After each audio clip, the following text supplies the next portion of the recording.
You know, if you take people, and I've told you this, and you expose them voluntarily to things that they are avoiding and are afraid of, you know, that they know they need to overcome in order to meet their goals, their self-defined goals. If you can teach people to stand up in the face of the things they're afraid of, they get stronger. And you don't know what the upper limits to that are, because you might ask yourself, like, if for 10 years, if you didn't avoid doing what you knew you needed to do, by your own definitions, right, within the value structure that you've created to the degree that you've done that, what would you be like? Well, you know, there are remarkable people who come into the world from time to time, and there are people who do find out over decades-long periods what they could be like if they were who they were, if they spoke their being forward. And they get stronger and stronger and stronger, and we don't know the limits to that. We do not know the limits to that. And so you could say, well, in part, perhaps the reason that you're suffering unbearably can be left at your feet, because you're not everything you could be, and you know it. And of course, that's a terrible thing to admit, and it's a terrible thing to consider, but there's real promise in it, right? Because it means that perhaps there's another way that you could look at the world, and another way that you could act in the world, so what it would reflect back to you would be much better than what it reflects back to you now. And then the second part of that is, well, imagine that many people did that, because we've done a lot as human beings. We've done a lot of remarkable things, and I've told you already, I think before, that today, for example, about 250,000 people will be lifted out of abject poverty, and about 300,000 people attached to the electrical power grid. We're lifting people out of poverty collectively at a faster rate that's ever occurred in the history of humankind by a huge margin. And that's been going on unbelievably quickly since the year 2000. The UN had planned to have poverty between 2000 and 2015, and it was accomplished by 2013. So there's inequality developing in many places, and you hear lots of political agitation about that. But overall, the tide is lifting everyone up, and that's a great thing, and we have no idea how fast we could multiply that if people got their act together and really aimed at it. Because, you know, my experience is with people that we're probably running at about 51% of our capacity. I mean, you can think about this yourselves. I often ask undergraduates how many hours a day you waste, or how many hours a week you waste, and the classic answer is something like 4 to 6 hours a day. You know, inefficient studying, watching things on YouTube that not only do you not want to watch, that you don't even care about, that make you feel horrible about watching after you're done. That's probably 4 hours right there. You know, you think, well, that's 25 hours a week, it's 100 hours a month, that's 2.5 full work weeks, it's half a year of work weeks per year. And if your time is worth $20 an hour, which is a radical underestimate, it's probably more like 50 if you think about it in terms of deferred wages. If you're wasting 20 hours a week, you're wasting $50,000 a year. And you are doing that right now. And it's because you're young, wasting $50,000 a year is a way bigger catastrophe than it would be for me to waste it, because I'm not going to last nearly as long.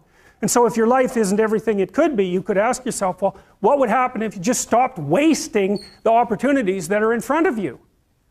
You'd be, who knows how much more efficient? 10 times more efficient, 20 times more efficient. That's the Pareto distribution. You have no idea how efficient people get. It's off the charts. Well, and if we all got our act together collectively and stopped making things worse, because that's another thing people do all the time, not only do they not do what they should to make things better, they actively attempt to make things worse because they're spiteful or resentful or arrogant or deceitful or homicidal or genocidal, or all of those things all bundled together in an absolutely pathological package. If people stopped really, really trying just to make things worse, we have no idea how much better they would get just because of that. So there's this weird dynamic that's part of the existential system of ideas between human vulnerability, social judgment, both of which are major causes of suffering, and the failure of individuals to adopt the responsibility that they know they should adopt. And that's the thing that's interesting too, is that, and like another thing I've often asked my undergraduate classes is, you know, there's this idea that people have a conscience. And you know what the conscience is. It's this feeling or voice you have in your head just before you do something that you know is stupid, telling you that probably you shouldn't do that stupid thing. You don't have to listen to it, strangely enough. But you go ahead and do it anyways, and then, of course, exactly what the conscience told you was going to happen inevitably happens, so that you feel even stupider about it than you would if it happened by accident. Because you know, I knew this was going to happen, I got a warning it was going to happen, and I went and did it anyways. And the funny thing, too, is that that conscience operates within people, and we really don't understand what the hell that is. So you might say, well, what would happen if you abided by your conscience for 5 years or for 10 years? What sort of position might you be in? What sort of family might you have? What sort of relationship might you be able to forge?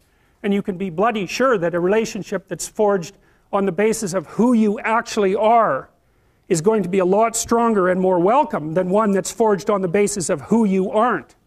Now, of course, that means that the person you're with has to deal with the full force of you in all your ability and your catastrophe, and that's a very, very difficult thing to negotiate.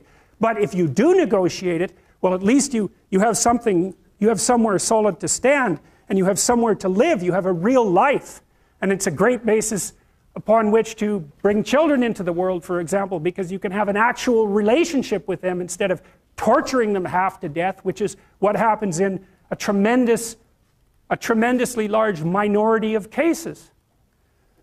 Well, it's more than that too, because, and this is what I'll close with, and this is why I wanted to introduce Solzhenitsyn's writings to you. You see, because it isn't merely that your fate depends on whether or not you get your act together and to what degree you decide that you're going to live out your own genuine being. It isn't only your fate, it's the fate of everyone that you're networked with. And so, you know, you think, well, there's 9 billion, 7 billion people in the world. We're going to peak at about 9 billion, by the way, and then it'll decline rapidly. But 7 billion people in the world, and who are you? You're just one little dust mote among that 7 billion. And so it really doesn't matter what you do or don't do, but that's simply not the case. It's the wrong model, because you're at the center of a network. You're a node in a network. Of course, that's even more true now that we have social media. You'll know 1,000 people, at least, over the course of your life. And they'll know 1,000 people each, and that puts you one person away from 1,000,000, and two persons away from 1,000,000,000. And so that's how you're connected. And the things you do, they're like dropping a stone in a pond. The ripples move outward, and they affect things in ways that you can't fully comprehend. And it means that the things that you do and that you don't do are far more important than you think. And so if you act that way, of course, the terror of realizing that is that it actually starts to matter what you do. And you might say, well, that's better than living a meaningless existence. It's better for it to matter. But I mean, if you really asked yourself, would you be so sure if you had the choice? I can live with no responsibility whatsoever. The price I pay is that nothing matters.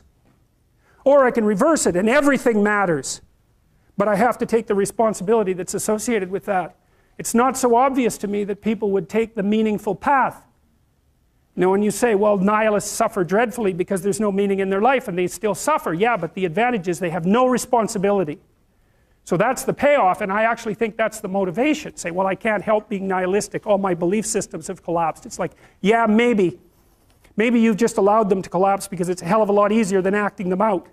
And the price you pay is some meaningless suffering, but you can always whine about that and people will feel sorry for you, and you have the option of taking the pathway of the martyr, so that's a pretty good deal, all things considered, especially when the alternative is to bear your burden properly and to live forthrightly in the world. Well, what Solzhenitsyn figured out, and so many people in the 20th century, it's not just him, even though he's the best example, is that if you live a pathological life, you pathologize your society. And if enough people do that, then it's hell. Really. Really. And you can read the Gulag Archipelago if you have the fortitude to do that, and you'll see exactly what hell is like. And then you can decide if that's a place you'd like to visit, or even more importantly, if it's a place you'd like to visit and take all your family and friends. Because that's what happened in the 20th century.